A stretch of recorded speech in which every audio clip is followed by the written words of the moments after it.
एक बार की बात है, एक निर्धन ब्राह्मण परिवार रहता था।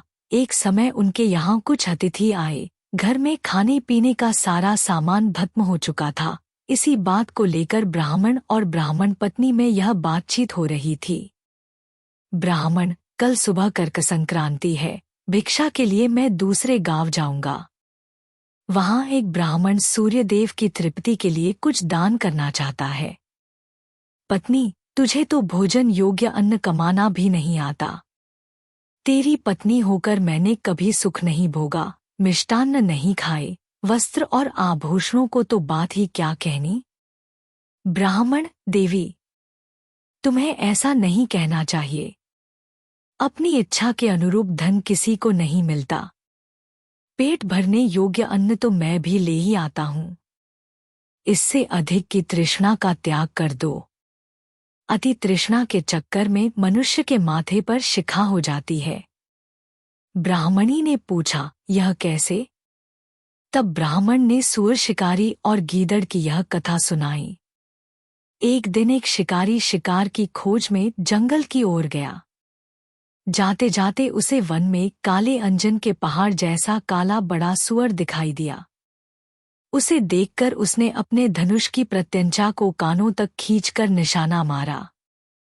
निशाना ठीक स्थान पर लगा। सूअर घायल होकर शिकारी की ओर दौड़ा। शिकारी भी तीखे दांतों वाले सूअर के हमले से गिरकर घायल हो गया। उसका पेट फट गया। शिकारी और शिकार दोनों का अंत हो गया।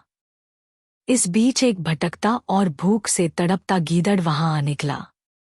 वहां सूअर और शिकारी दोनों को मरा देखकर वह सोचने लगा, आज दैववश बड़ा अच्छा भोजन मिला है। कई बार बिना विशेष उद्यम के ही अच्छा भोजन मिल जाता है। इसे पूर्व जन्मों का फल ही कहना चाहिए। यह सोचकर वह मृत लाशों के पास जाकर पहले छोटी चीजें खाने लगा। उसे याद आ गया कि अपने धन का उपयोग मनुष्य को धीरे धीरे ही करना चाहिए। इसका प्रयोग रसायन के प्रयोग की तरह करना उचित है। इस तरह अल्प से अल्प धन भी बहुत काल तक काम देता है। अतः इनका भोग मैं इस रीति से करूंगा कि बहुत दिन तक इनके उपभोग से ही मेरी प्राणयात्रा चलती रहे। यह सोचकर उसने निश्चय किया कि वह पहले धनुष की डोरी को खाएगा। उस समय धनुष की प्रत्यंचा चढ़ी हुई थी। उसकी डोरी कमान के दोनों सिरों पर कसकर बंधी हुई थी। गीदड़ ने डोरी को मुख में लेकर चबाया। चबाते ही वह डोरी बहुत वेग से टूट गई और धनुष के कोने का एक सिरा उसके माथे को भेद कर ऊपर निकला आया, मानो माथे पर शिखा निकल आई हो। इस प्रकार घायल होकर वह गीदड़ भी वहीं मर गया। ब्राह्मण ने कहा, इसीलिए मैं कहता हूँ कि अतिशय लोभ से माथे पर शिखा हो जाती है। ब्राह्मणी ने ब्राह्मण की यह कहानी सुनने के बाद कहा, यदि यही बात है तो मेरे घर में थोड़े से तिल पड़े हैं। उनका शोधन करके कूट छांट कर अतिथि को खिला देती हूँ। ब्राह्मण उसकी बात से संतुष्ट होकर भिक्षा के लिए दूसरे गांव की ओर चल दिया। ब्राह्मणी ने भी अपने वचनानुसार घर में पड़े तिलों को छांटना शुरू कर दिया। छांट छोड़कर जब उसने तिलों को सुखाने के लिए धूप में फैलाया तो एक कुत्ते ने उन तिलों को मूत्रविष्ठा से खराब कर दिया। ब्राह्मणी बड़ी चिंता में पड़ गई। यही तिल थे जिन्हें पकाकर उसने अतिथि को भोजन देना था। बहुत विचार के बाद उसने सोचा कि अगर वह इन शोधित तिलों के बदले अशोधित तिल मांगेगी तो कोई भी दे देगा। इनके उच्छिष्ट होने का किसी को पता ही नहीं लगेगा।